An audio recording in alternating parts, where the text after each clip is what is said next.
সালাত সালাত উম্মতেরা নামাজ নামাজ নামাজ ছেড়ে দিও না। ওমা মালাকাত আইমানুহুম। মানুষ এন্তেকালের আগে শ্বাস বের হয়ে যাচ্ছে, রূহ চলে যাচ্ছে, ওই মুহূর্তে কি জরুরি কথা বলে নাকি ফালতু কথা বলে? সবচেয়ে জরুরি কথাটাই তখন সে বলে যায়, ঠিক কিনা? কথা বলেন।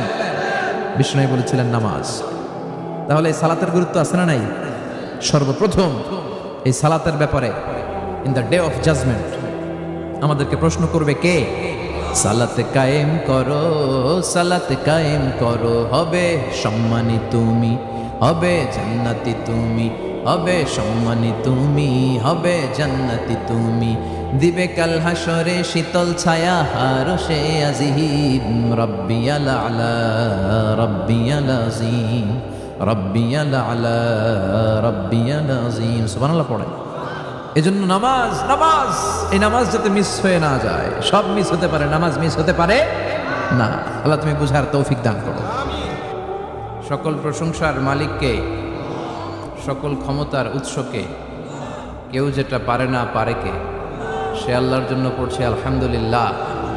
আওয়াজ করে সবাই পড়েন রব্বানা লাকাল হামদ হামদান কাসীরান তাইয়িবান মুবারাকান ফীহি ইয়া রব্বি লাকাল হামদু কামা ইয়ানবাগি লিজালালি ওয়াজহিকা ওয়া আযীমি সুলতানিকা, লাকাল হামদু বিল ঈমান, লাকাল হামদু বিল ইসলাম, লাকাল হামদু বিল কুরআন। আমরা প্রশংসা করলাম কার? জিকির করলাম কার? সব সময় প্রশংসা করতে হবে কার? প্রশংসা করলে খুশি হয় কে? আল্লাহর প্রশংসা করলে আল্লাহ খুশি হয়ে যায়, ঠিক কিনা? আর শয়তান বেজার হয়ে যায়। আমরা কার খুশি চাই নাকি শয়তানের? শয়তান যত কষ্ট পায় তত আমরা খুশি। কথা বলেন। শয়তান এই পৃথিবীতে সবচেয়ে বেশি মাজলুল হয়েছিল, অপদস্থ অপমানিত হয়েছিল দুইটা দিনে। এক হচ্ছে বদরের দিনে সে সবচেয়ে বেশি অপমানিত হয়েছিল। বদরের ময়দানে যখন আকাশ থেকে ফেরেশতা বাহিনী মুসলমানদের সাপোর্ট করার জন্য একে একে নামছিল, তখন শয়তান নিজেকে সবচেয়ে বেশি অপমান বোধ করছিল। আর দ্বিতীয়ত শয়তান সবচেয়ে বেশি লাঞ্ছিত হয় যখন আরাফাতের ময়দানে আল্লাহ তাআলা লক্ষ লক্ষ বান্দাকে ক্ষমার ঘোষণা দেয়। সুবহানাল্লাহ কবেন না? খায়রু আইয়ামিল আরদ, পৃথিবীর সবচাইতে শ্রেষ্ঠ দিন কোন দিন? আরাফার দিন। এই দিনে বান্দা কেঁদে কেঁদে আল্লাহর কাছে নিজের সবগুলো গুনাহ খাতার কথা ঘোষণা দেয় যে আল্লাহ আমি পাপী, আমার চেয়ে বড় পাপী নাই, এই পাপ ওই পাপ আমরা করেছি। একটার পর একটা পাপের ঘোষণা দেয়। আর আল্লাহ এত খুশি হতে থাকে, সব শেষে আরাফার দিনের সূর্য ডোবার আগেই আল্লাহ আরাফার ময়দানের হাজীদেরকে মাফ করার ঘোষণা দিয়ে দেয়। এই দুই দিন শয়তান নিজেকে সবচেয়ে বেশি অপমানিত ফিল করে, অপদস্থ ফিল করে। অনুরূপভাবে 365 দিনের প্রতিদিনই বান্দা যখন আল্লাহর কাছে ক্ষমা চায়, আল্লাহ তখন খুশি হয়ে যায়। সুবহানাল্লাহ পড়ে। আর শয়তান নারাজ হয়ে যায়। আমাদের মিশন হচ্ছে আমরা আল্লাহরে খুশি করতে চাই, আর শয়তানের বিরুদ্ধে আমাদের অবস্থান। চিল্লায় বলেন ঠিক কিনা? এজন্য সবসময় প্রশংসা করব কার? শুকর গুজার হব আল্লাহর জন্য, ঠিক কিনা? বিশ্বনবী বলতেন আল্লাহুম্মা জাআলনি সাবুরা ওয়া জাআলনি শাকুরা ওয়া জাআলনি ফি আইনি সগীরা ওয়া ফি আ'য়ুনিন নাসি কাবীরা। হে আল্লাহ, আপনি আমাদের ধৈর্যশীল বানান। আমাদের ধৈর্য নাই, অল্পে আমরা অস্থির। আছে না নাই? এ দেশের মানুষ খুব বেশি অস্থির, বাংলাদেশের মানুষ খুব বেশি অস্থির। আমি পৃথিবীর অনেক দেশে ঘুরেছি, সেখানে দেখেছি মানুষজন খুব ধীরস্থিরভাবে কাজ করতে পছন্দ করে। সুপার শপে যদি কিনতে যায়, they maintain the queue in super shop. Super শপে লম্বা লাইন, সবাই যে ওখানে ভদ্রভাবে দাঁড়ায়, একজনের পর একজন যাবে। টিকিট কাটতে যাবে, লম্বা লাইন, একজনের পর একজন দাঁড়ায়, একজন যাবে আরেকজন। তো ওখানে যদি কোনো বাঙালি থাকে তখন দেখা যায় তার অস্থিরতা। কেন সামনে এত লাইন, এত সময় লাগে কেন, আমি কখন পাবো, আমার কি হবে? অস্থিরতা আছে না নাই? মানে সে পারে না সামনে সবাইকে ডিঙ্গিয়ে আগে যে টাকা পে করবে, আগে যে টিকিট কাটবে। এই অস্থিরতা আমাদের কমাইতে হবে, ধৈর্যশীল হতে হবে। গোটা বিশ্বব্যাপী আমাদের এই বাংলাদেশের মানুষের এই বদনাম যে আমরা অস্থির প্রকৃতির। আমরা ঠান্ডা মাথায় ভাবি না, ঠান্ডা মাথায় ভাবতে হবে, ধৈর্যশীল হতে হবে। ইন্নামাস সাবরু ইনদা সাদামাতিল উলা। বিষ্ণু বলেছেন বিপদের প্রথম ধাক্কায় যে সবর ধারণ করতে পারে সেই তো সবুর। এজন্য বিষ্ণু দোয়া করতেন আল্লাহুম্মা জাআলনি সাবুরা, আল্লাহ আপনি আমাকে ধৈর্যশীল বানান। ওয়াজআলনি শাকুরা, আপনি আমার শুকুর গুজার বান্দা বানান। বিশ্বনবীর চেয়ে ধৈর্যশীল, বিশ্বনবীর চেয়ে শুকুর গুজার পৃথিবীর কেউ আছে? কথা বলেন। এমন তাবৎ কোনো অত্যাচার নাই যে অত্যাচার বিশ্বনবীর উপর করা হয় নাই। বিশ্বনবী মক্কার জামিনে যখন দাওয়াত দিতে লাগলেন, ওনারে পাগল বলা হতো, বলা হতো তুমি পাগল, বলা হতো মোহাম্মদ একটা কবি, বলা হতো মোহাম্মদ হচ্ছে গণক। বিশ্বনবী যখন রুকু দিতেন, সিজদায় চলে যেতেন, উটের পচা নারী ভুড়ি এনে বিশ্বনবীর কাঁধে ফেলে রাখা হতো। বিশ্বনবীর গলার মধ্যে রশি ধরে টান দেয়া হতো। কয়েকবার বিশ্বনবীর এই ঘাড়ের এই চামড়া ছিঁড়ে গিয়েছে, একবার চাদর টান দেওয়ার কারণে, আরেকবার রশি টান দেওয়ার কারণে। বিশ্বনবী কিছুই বলেন নাই, ক্ষমা করে দিয়েছেন। যেই মক্কার শত্রুরা বিশ্বনবীকে মক্কা থেকে বিতাড়িত করেছেন, এবং যেই রাতে উনি হিজরত করলেন, মাইগ্রেট করলেন, উনি কেঁদে কেঁদে বারবার মক্কার দিকে ফিরে তাকায়, আবার যায়, আবার ফিরে তাকায়, মাতৃভূমির মায়া ছাড়তে পারছেন না। আর বলছিলেন মাক্কা তো আহাব্বুল বিলাদ ইলাইয়া, মক্কা আমার কাছে সবচেয়ে প্রিয় শহর। লাউলা উখরিজতু লামা খরাজতু মিনহা, আমার যদি বের করে না দেয়া হতো এই শহর থেকে, আমি কোনোদিন এই শহর থেকে বেরোতাম না। এত ভালোবাসতেন বিষ্ণুবী মাক্কাতুল মুকাররমাকে। ধৈর্যশীল ছিলেন। এত অত্যাচার অনাচারের পরে যখন মক্কা বিজয়ের ক্ষণ আসলো, এই মক্কাকে বিশ্বনবীর করতলগত করে দিল কে? ফাতে মক্কা হলো। বিশ্বনবী চাইলে পিষে পিষে প্রতিটা কাফের মুশরিককে শেষ করে দিতে পারতেন, ঠিক কিনা? কিন্তু বিশ্বনবী বললেন লা তাসরিবা আলাইকুমুল ইয়াউম ইযহাবু আনতুমুত তুলাকা, কোনো রিভেঞ্জ চলবে না আজকে, কোনো প্রতিশোধ নাই। একেবারে বড় যুদ্ধাপরাধী যারা, মারাত্মক যারা অফেন্স করেছে, তাদেরকে শাস্তির আওতায় আনা হবে, বাকি সবাইকে আমি ক্ষমা করে দিলাম। In the long history of the world, there is no instance of magnanimity and forgiveness which was showed by our beloved Prophet Muhammad when all of his enemies laid under his feet and he forgave them one and all. পৃথিবীর গোটা পৃথিবীর ইতিহাসে এরকম নজির কোথাও পাওয়া যায় না, যাকে এত অত্যাচার করে বিতাড়িত করা হয়েছে, নির্বাসন দেওয়া হয়েছে, হিজরতে বাধ্য করা হয়েছে। তিনি যখন ওই শহরকে আবার বিজয় করলেন, কাউকে আঘাত করলেন না, আগুন জ্বালিয়ে শহরটাকে জ্বালিয়ে দিলেন না, ওদের বংশকে নির্বংশ করলেন না, বরং মুচকে হেসে উনি বললেন যাও, ক্ষমা করে দিলাম। কি ধৈর্যশীল ছিলেন। আবার দোয়াও করতেন, আল্লাহুম্মা জাআলনি সাবুরা, আল্লাহ আপনি আমার ধৈর্য বাড়ায় দেন, ওয়া জাআলনি শাকুরা, আপনি আমার শুকর গুজার বানান,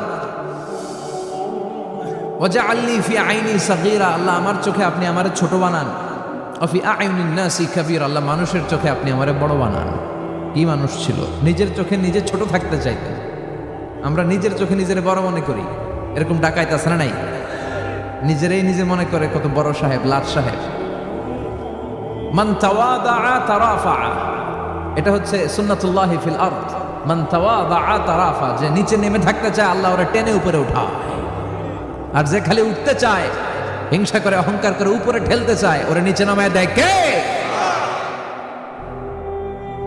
সাইয়েদনা আদমকে আল্লাহ বললেন, আদম সাল্লিমা আলা উলাইকান নাফার লাম্মা খালাকাল্লাহু আদম ওয়া কানা তুলহু 60 যিরাআন, নিচে নেমে গেলে যে উপরে ওঠে, আর উপরে উঠতে চাইলে যে নিচে নামে। উদাহরণ দেখেন, আদম আলাইহিস সালামকে তৈরির পর আল্লাহ বললেন, আদম সাল্লিমা আলা উলাইকান নাফার, এই ফেরেশতাদের সালাম দাও।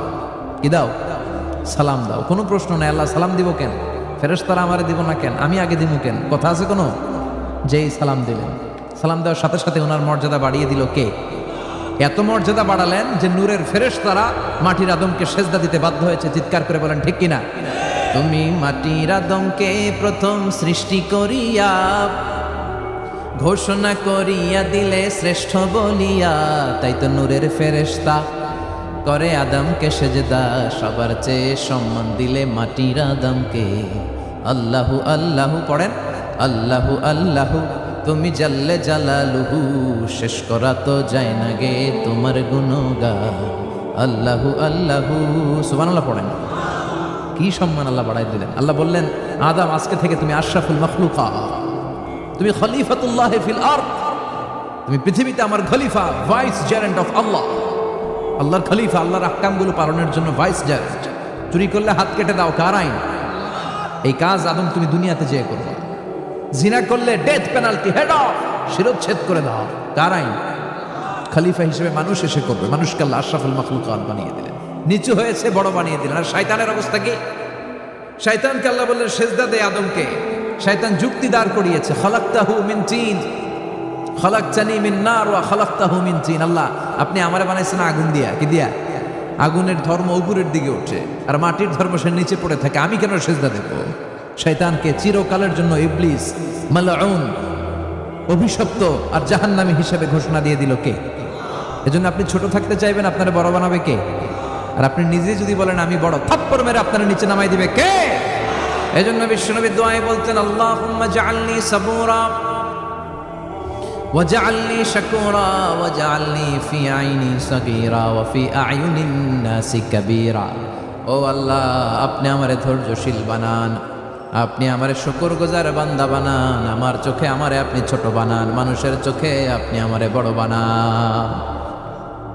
সুবহানাল্লাহ পড়েন। এজন্য সবসময় শুকরগুজার থাকার চেষ্টা করতে হবে। রাজি আছেন তো? যে কোনো মুহূর্তে, যে কোনো পরিস্থিতিতে আমরা শুকরিয়া করব কার?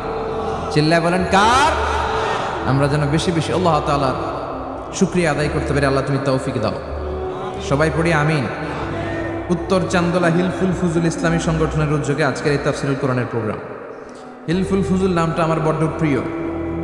বিশ্বনবী যখন 15 কিংবা 20 বয়স, কোনো বর্ণনায় এসেছে 15, কোনো বর্ণনায় 20, তখন তিনি একটা ছাত্র সংগঠন করেছিলেন, ইয়াং স্টারদের একটা অর্গানাইজেশন করেছিলেন।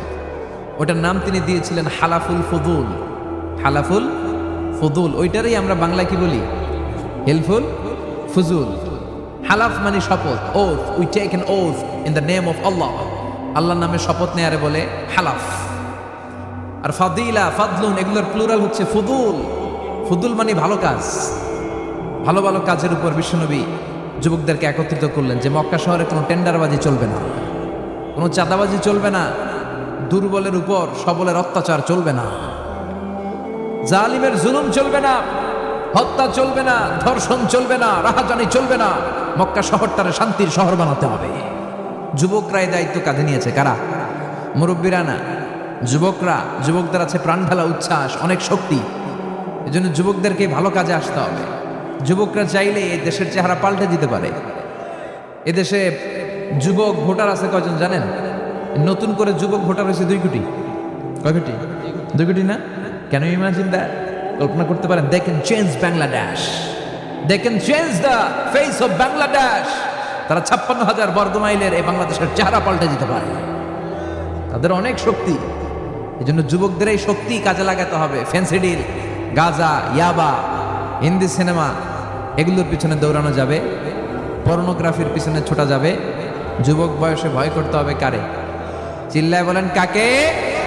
আল্লাহ আমার যুবক ভাইদেরকে তুমি তৌফিক দাও। বিশ্বনবী এই হালাফুল ফুদুল তিনি গঠন করলেন মক্কাতুল মুকাররমাতে। পুরো মক্কা শহরটা শান্তির শহর হয়ে গেল। সুবহানাল্লাহ। আল্লাহ উত্তর চান্দোলা হিলফুল ফুজুল ইসলামী সংগঠনকে তুমি কবুল করো। আজকের প্রোগ্রামের সভাপতিত্ব করছেন আল্লামা অধ্যক্ষ গোলাম সরোয়ার সাইদি পীর সাহেব আড়াইবাড়ি দরবার। আমার প্রিয় নানা ভাই আলোচনা করেছেন, বয়ান করেছেন। আল্লাহ নানা ভাইকে কবুল করো। নানা ভাইটা একটু ইয়াং হয়ে গেছে না? হ্যাঁ, অনেক জায়গায় লোকজন খুব বিভ্রান্তিতে পড়ে যায়। ঘটনা কি? আপনি নানা নানা হইলেন কবে, নাতনি হইলেও কবে, আবার জামাই পেলেন কবে? আমারও বলা যে তুমি যে আমার নানা ভাই বানাইছো, আমি তো এর উত্তর দিতে দিতে কাম সারা। তো আল্লাহ আমার নানা ভাইকে তুমি কবুল করো। তিনি হকের কথা, কোরআনের কথা বলেন। পীর সাহেবদের মুখে এরকম হুঙ্কার দেখা যায় না। কথা কন? এরা থাকে খানকায়, এদের পেট থাকে বড়। সবার কথা বলছি না, বেশিরভাগ কথা বলেন। এই ভণ্ডামি এই দেশে আছে না নাই? দোদেল বান্দা কালমা চোরে, না পায় শ্মশান না পায় ঘোরে, দিন থাকিতে আয়রে পথে ছাইড়া দে ভণ্ডামি, ভণ্ডামি ভণ্ডামি ভণ্ডামি, ছাইড়া দে ভণ্ডামি। আছে না নাই? নামাজ কালাম পড়ে না, ইবলিশ শয়তানের নানা। আছে না? নামাজ নাই, রোজা নাই, নাচানাচি, নাচ গান, গোসল করে না, সারা বছরে করে একবার, ওই গোসলের পানি মুরিদরা খায় ফেলায়। আছে না নাই? নামাজ রোজা করে না, ইবলিশ শয়তানের নানা, ধর্মের একখান খুঁটি ধইরা কয়দিন করবা হয়রানি, ভণ্ডামি ভণ্ডামি ভণ্ডামি, ছাইড়া দে ভণ্ডামি। ঠিক কি না?